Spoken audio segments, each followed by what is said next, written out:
Okay, so welcome to my first attempt at actually filming a game.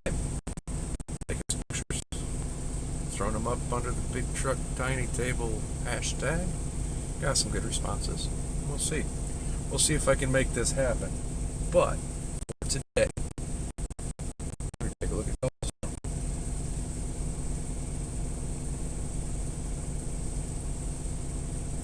So, the Kickstarter exclusive edition of Cultistorm, the board game. This one's been sitting on my shelf for a while, and I'm going through YouTube, and I really don't see any English language playthroughs, unboxings, anything like that. It really seems to have flown under the radar. That is from a small publisher, and it's been a little slow getting out, but it looks to be a great game. It's from distributed by Purple Nick Games.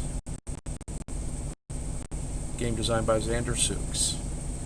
Cultistorm is a cooperative board game in which players play as investigators of the Special Department of Massachusetts State Investigation Bureau and the Miskatonic University, located in the United States of the early 20th century. Yep, you guessed it. It's a Cthulhu game. Actually, it feels in a lot of ways like Arkham Horror. Maybe between first and second edition. It really focuses on the ghosts and the cultists, with the big bad boss fight at the end with a great old one. But it really gets rid of a lot of the trappings, and I think they've done some really neat things in the game. Now, it does say for 2 to 5 players. In the rules as they exist in this core special edition box, you do have to play with a minimum of 2 investigators. It's fully cooperative, can be played solo. But 2 players have some special rules to play, and then 3 to 5 players follow the normal rule set. Rules we'll get to.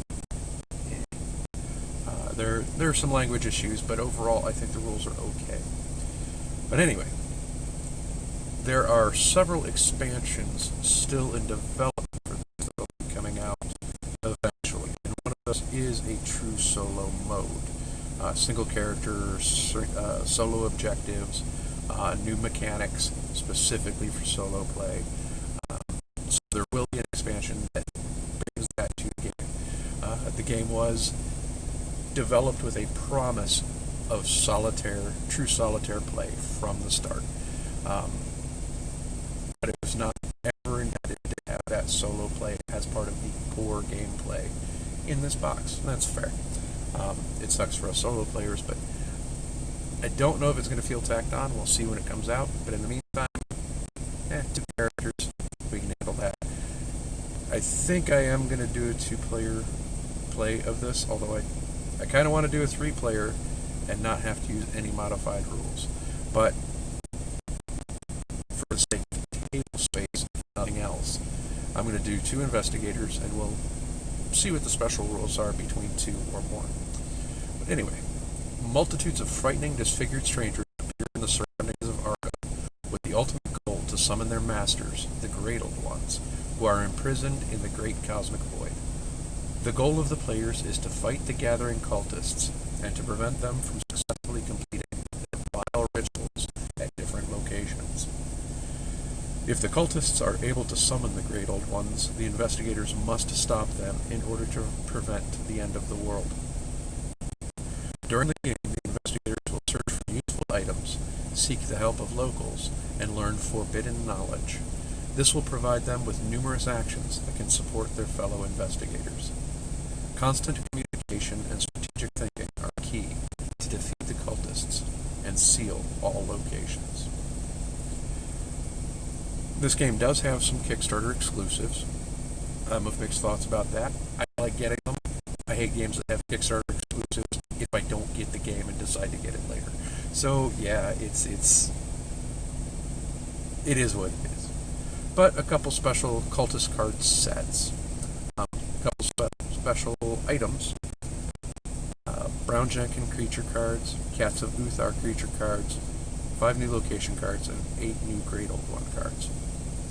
I don't know if we'll play with any of those or not.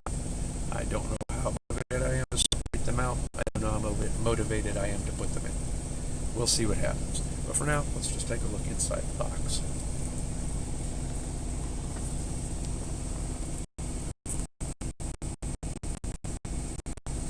Now, this is not an unboxing. I have opened it in the past and sorted it and organized it, although I don't remember any of it. That's as far as I ever got. So, I do remember it was a pretty nice insert, so we'll see. We'll take this lid off. Actually, put this back up here. It just looks better, right? So we have the Rules of Madness. Again, the rule book is what it is. It's not terrible, it's not great. Oh, it looks like the box did not travel well. Alright, let's see, we've got some player aids. End of the game, and a round overview for each. One for each of 5 players. Fantastic. Alright, these are the game board. There are 5 segments, and there are rules for how they go together, what order, but they go together just like that. There's 5 of those.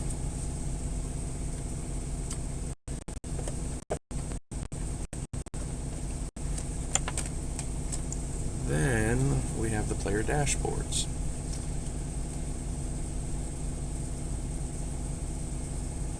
Alright, all of them do have special powers. Each character can be either ranged or melee, and you can see melee symbol there. There's ranged. Catherine Kane, she's melee, psychologist. Professor Robert Wright, the researcher, melee.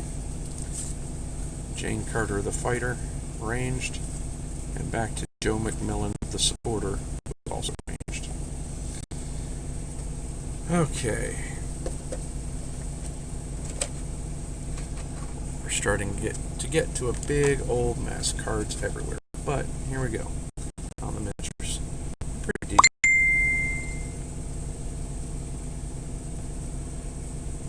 We got minis for each of the characters. We've got a terror marker, I believe. Oh, there's 2 markers there. What are they called?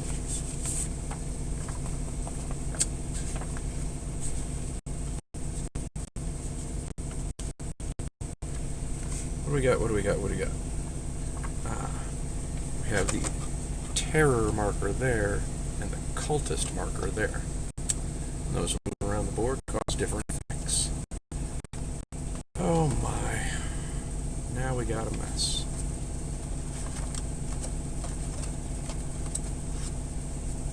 Yay, truck life, right? Looks like it's not too terribly bad. Yeah, let me put a cut in here, do some organizing, and we'll see what we can figure out. Back after the break. Okay, well, I've got everything at least neatened up. Let's see how it comes out. So, like I said, the insert's actually really decent. It's just nothing's meant to stand up to the lifestyle I have. Things are going to get bounced around. Maybe I can find some padding to get all that fixed, but it's a really nice insert. So, a lot of cards. Again, a little bit of Arkham Horror feel, but let's see. So we've got card decks. Let's make some room here. Each investigator has a deck of cards. Blue, green for those. Each investigator also gets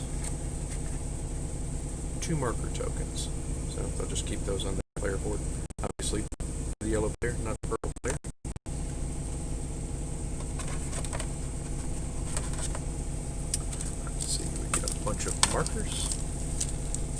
insanity and health, I believe. Permanent insanity or permanent injury. I have to remember. We'll see. We have a huge deck of cultists. So on a cultist card, you'll see a bunch of different things. Let's see.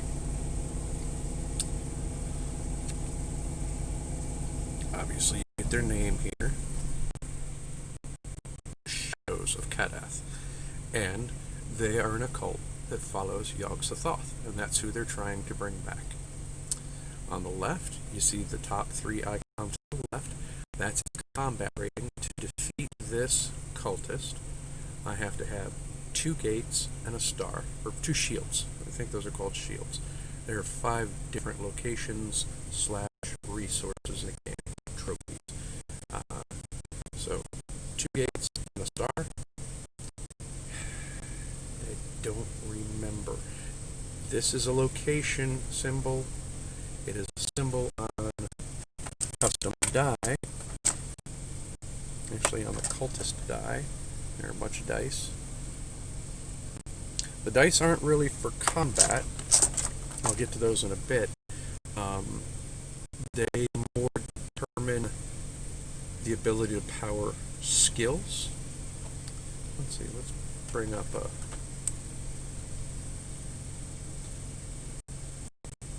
So, if you played Arkham Horror in card game or similar, you'll see on the left-hand side of the card, these are resources that you can give, or you can use them to power up your own skills and abilities that may need resources. Not really sure. Let's see.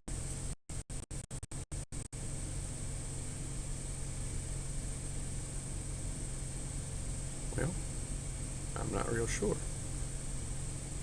These are upgrade cards. You can see this takes 4 experience to purchase.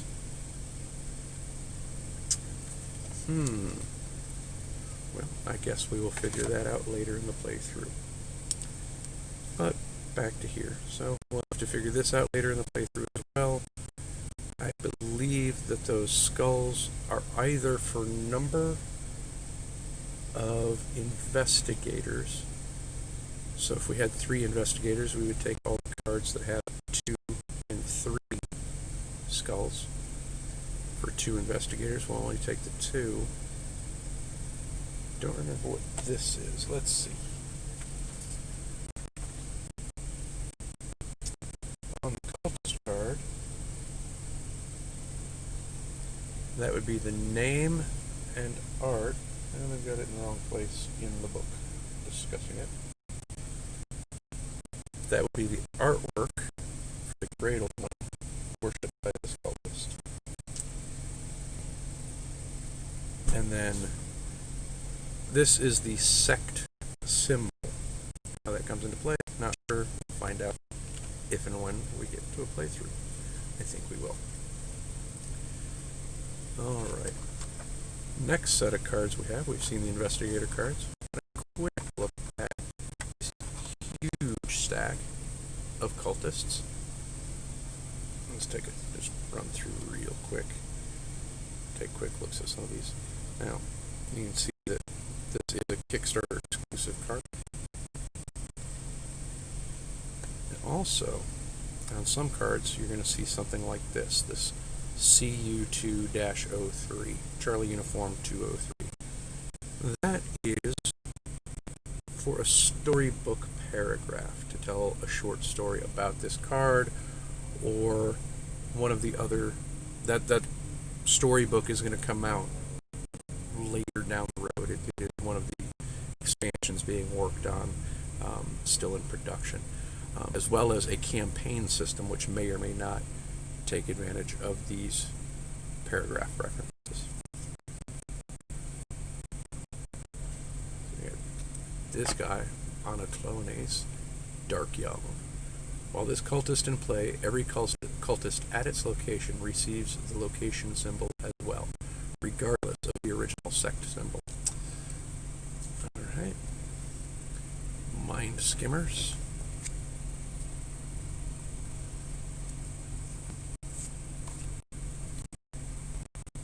Cultists of Eternal Youth. Again, let's take a look there. Skulls representing the number of players. So yeah, you only see this with 4 or more investigators. Followers of Dagon. Hey, what do you know if they follow Dagon? Games with 3 or more investigators, they take a shield, an eye, and a star. Their symbol is the planet. Cultists of Mother Hydra. That's some cool artwork there.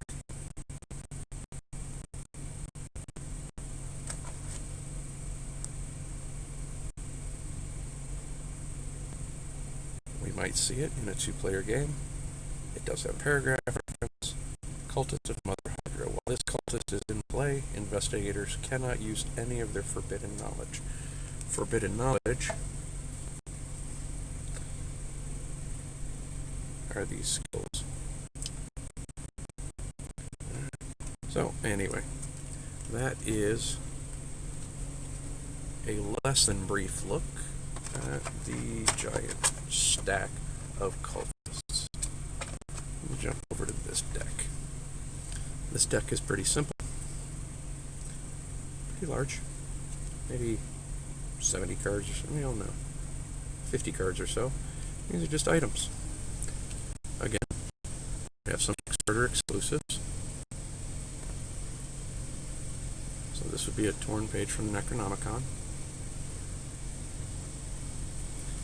We can get a camera. Lucky Strike. Discard this item to remove 1 insanity. Life Essence. Discard this item to remove all of your insanity. You cannot remove permanent insanity this way. You may use this item on another investigator at your location. That's cool. Dynamite. Well, it looks like this belongs to a specific character. Not sure. We'll have to figure out what those mean. Ring of Diaruth. Parcel. So, pretty obvious there. Items, item deck. Now, there's a couple little decks in here which are interesting and dictate the game. One of the things we're trying to do in the game, or have to do, we've got 5 different locations. This may seem very familiar. They'll be placed out as cards. Actually, let's go ahead and grab that first. Right here, we have location cards. A deck of location cards. Good little stack of them.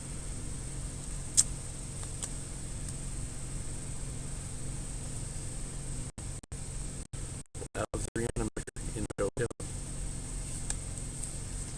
the Well of Colors in Arkham County. The Lonely Hut in Dunwich.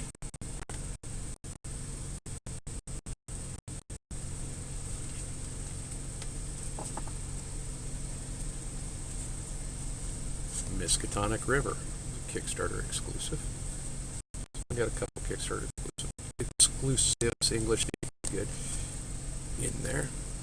And as the game is laid out, the game board, let's put them together here.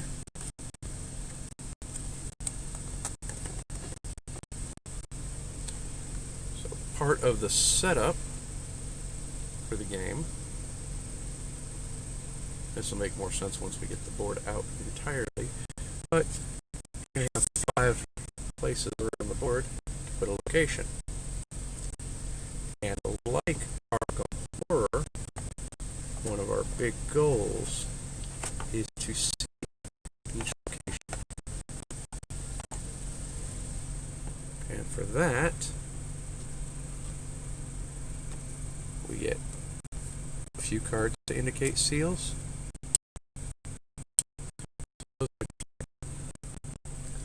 And also, down in the box, we have sealed tokens.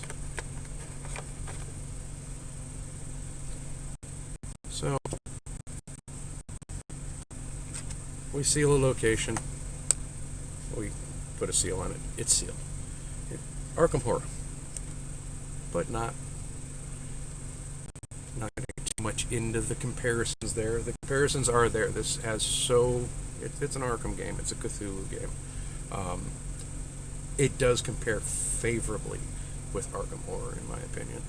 Does some things different. And that's not a bad thing. So these are cards that work just the same as those seal tokens.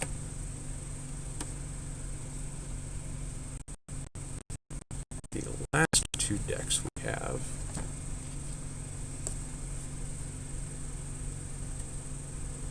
are kind of what runs the show here. We've got terror cards and final act cards. They kind of work the same way. Let me put the final act ones off to the side. Let me put these two cards off to the side too. Those will get into that in a minute. So these are terror events, kind of. Unlike games like Arkham Horror, you don't turn over a Mythos card at the beginning, end, or whatever of each round. What happens is, I think this is the right one, but I'm not sure. The terror marker. Now, I'm pretty sure this is Cultistorm. What's going to happen is he's going to move from place to place clockwise in each turn. At each place, we'll have these. Each time he ends up in a space with one of these cards, we'll take crystal. We'll put it on there. When there are a number of crystals equal to the ones shown on here, so once this card has 4 crystals on it, we'll get rid of the crystals, and then we'll have the terror event. We'll bring it over, terror, permanent effect. And something will happen, and it goes away. So, it does have your Mythos deck here. It doesn't happen for each turn. They are timed, triggered events. I think that's kind of cool. And then, once certain conditions are met, the final act cards will come out. One final act card will come out. Out of all these cards, you're only ever going to see one per game. Oh, what are those? Let's take a look at these. Oh, I know what those are. Okay. I've got mixed up cards here. I did not finish sorting them.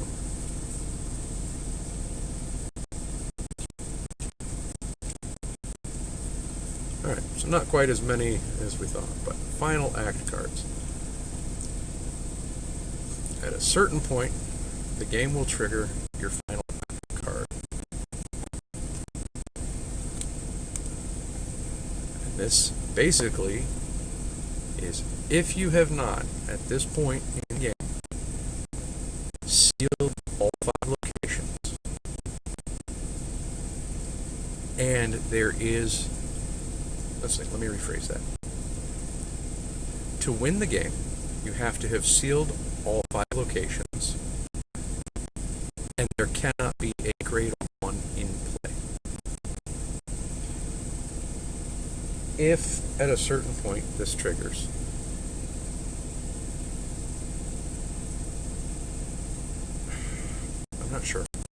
I'm not sure I'm saying this right. So we'll look at it when we get into the game. But basically, once this comes out, you're in the final stages of the game, and the conditions of that final stage are on that card. There are a bunch of those cards. Let's see what we got here. Remove every cultist from the game except devoured ones, but great old ones remain in play. In the next round's cultist phase, skip all steps. Summon I'm not sure, great old one. Oh, wait, a second wave. Big scary great old one at the location of the Cultistorm. basically, these hasten the end game. And then finally, over here, we do have the Great Old One cards. They were mixed up, so let me make sure they're all in order. Not in order, but pointed the same way. Like the cultists, here's their combat. There's a little more to it. They also get an additional combat for the location and a couple others. I'm trying to see how these are wave 1 or wave 2. Is that little mark at the bottom left? No. Doesn't seem to be. Here that differentiates wave 1 and wave 2. I don't see it. But anyway, there's your Great Old Ones, Kickstarter exclusives. Okay.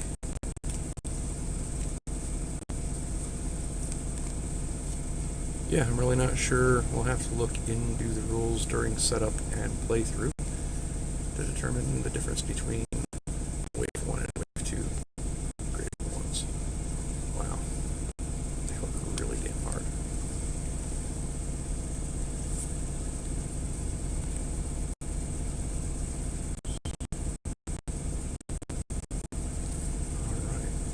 That covers all the card components. We've seen the board components. We only have a couple things left to look at.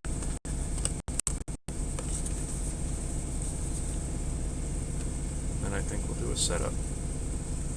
So going back to the insert, we saw that we had the seal tokens here.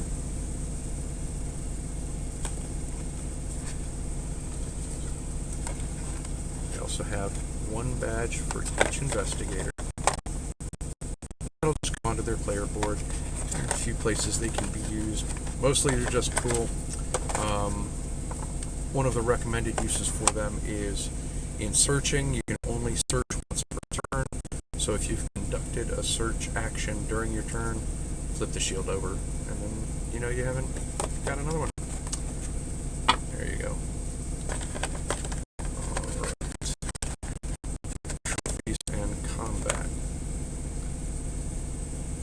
So, as we saw on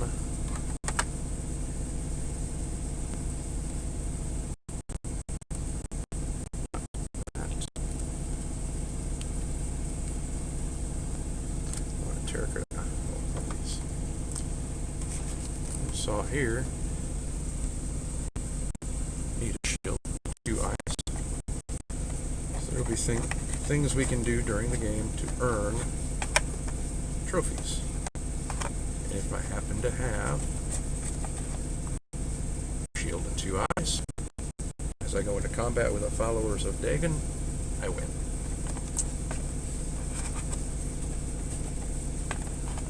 That's pretty easy. So we have trophies for each of the symbols. We have the shield, the eye, the planet,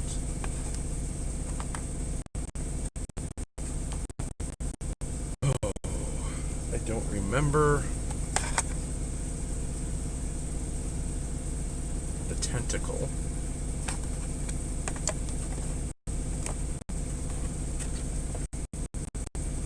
And the star. There are also timer tokens. We've seen, I haven't seen these, those are shrine markers. Those are shrines. And then the 2 tokens for each player. There's also this token, which is called a ward. I don't remember what that does.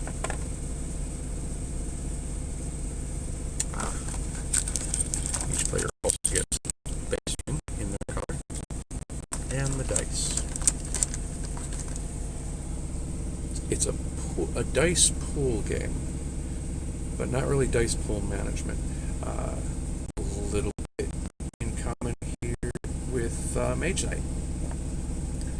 Investigator die, there's one die in the pool by default per investigator. So 2 per game, day 2, we roll them, and then those would go into the pool. And then they can be used for different abilities. The cultist die, these are mainly just to identify locations or to add combat complexity. There's no opposing rolls, nothing like that. And that is all the components for Cultistorm.